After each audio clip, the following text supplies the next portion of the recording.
Business community says that Cyril Ramaphosa's State of the Nation address is largely positive.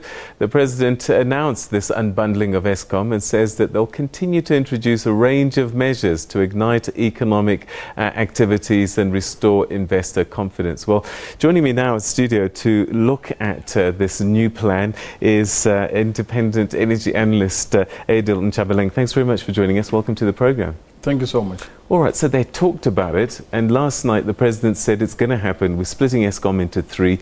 Your immediate reaction to this? Look, our immediate reaction is that, one, from our point of view, we've been expecting this because we did give an indication that there is a plan behind the scene over months ago to actually split Eskom. This didn't happen before. Now they found the opportune moment. What we actually picked up from the SONA is the aspect by which the agency of splitting Eskom before elections.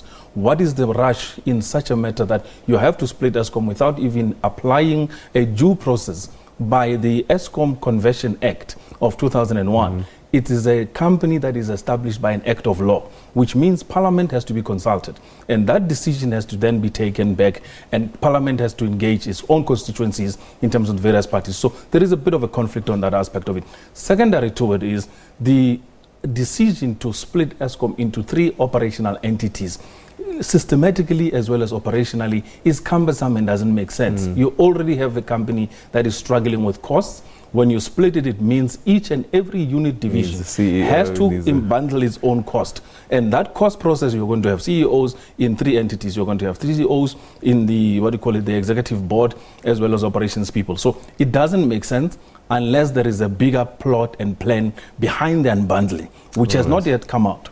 All right. Well, you're concerned, but even more so is Labour, and this is what they had to say. Yes, as NUMSA, we are rejecting the president's proposal. In fact, about 2 weeks ago, we issued a statement because already it seemed clear that this is where the state was heading, based on statements which had been issued by various ministers, that the ANC government's plans to rescue Eskom involved breaking it up into compartments, generation, transmission, and Distribution, thank you. And we rejected those plans outright. We've done that because we know that once that breakup occurs, that is exactly the process that they will use to privatize Eskom. And privatization has shown us in the past that it results in massive job losses. It is not beneficial for the consumer because it results in higher prices. All right. Does that make sense? Totally makes sense. I mean, the decision has been taken. No workers have been consulted. The board doesn't even know what was going to happen. The decision was made by government, which is the head of state, and 5 consultants, which one of them is one of the guys involved in energy, So the process itself is very confusing because you are supposed to take the process by which, if the president says, look, in December I appointed an Eskom task team. The task team by process is supposed to actually produce a report. Within the report, it must be interrogated, must be subjected to public scrutiny. And after public scrutiny, then the decision can then be laid to a decision by the government. But there's not been any of those processes. 5 consultants made a decision to unbundle Eskom on the basis that we had power shortages as well as blackouts in December, which was something that didn't make sense. December, we were in a crisis, load shedding. January, you come. After January, just on the 6th and 7th, we are already sitting with unbundling of Eskom. So, Adil, let me understand then. What's the difference between unbundling and restructuring? Because Eskom Holdings will still own all three, right? So isn't it just a restructuring of the entity? It's not a restructuring. When they're talking unbundling, they're talking about separating assets so that they are made ready to be sold. And when you sell those Escoms, the current plan is to actually have each and every unit power station sold independently out of Eskom. So when you're saying you're unbundling, it's just another fancy term of saying we're privatizing, because the generation component will be identified as a separate asset. And then in there, you can now start diving into the key assets that you want to do a fire sale on. Secondary to it, the transmission. We've got 384,000 kilometers of transmission as well as distribution lines. What are you going to do with those lines? I mean, they're sitting on land and land is a premium thing and a most actually argued issue in South Africa. Are you going to sell that land that Eskom is sitting with on transmission and distribution? So when you're breaking it up, it is not necessary. It's been operating within minimum costs, generating around 32 cents as we're speaking, within 3 units already. So already within Eskom, there is divisions that looks at generation, transmission, as well as distribution. So why would you have a need under an holdings entity to still try and define departments or separate companies when you're actually just going to do an unnecessary, really useless are process? job losses inevitable? Job losses are going to happen. The minute we go into a rationalization process like they're doing in unbundling, it means they're going to now start looking at the head count, the contribution in terms of the headcount value. And based on that, they are going to start actually chopping heads. They are going to outsource some of the functions. They are going to now make sure that they introduce new companies that are coming in to take over the jobs that were done by Eskom employees. Because at this stage, 90,000 people, if we only look at the current 13 to about 16 power stations currently in operation today, if you start now doing a rationalization of generation, selling out of assets, it means almost 90,000 people are going to be out of jobs.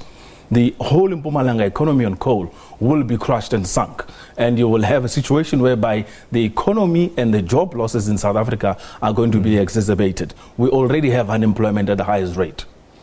But doesn't the rationale the president laid out make sense in terms of each entity will be more focused on costs and dealing with the issues around Eskom?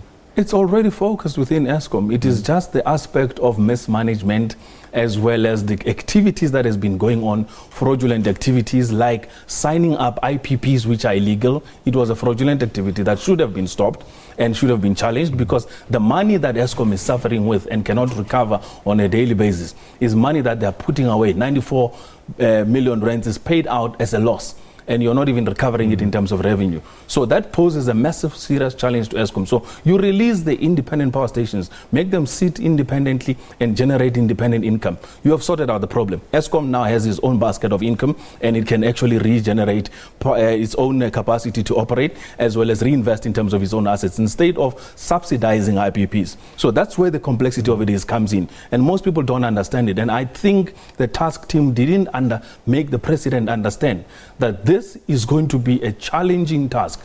And the challenging task is the unions are going to be up in arms.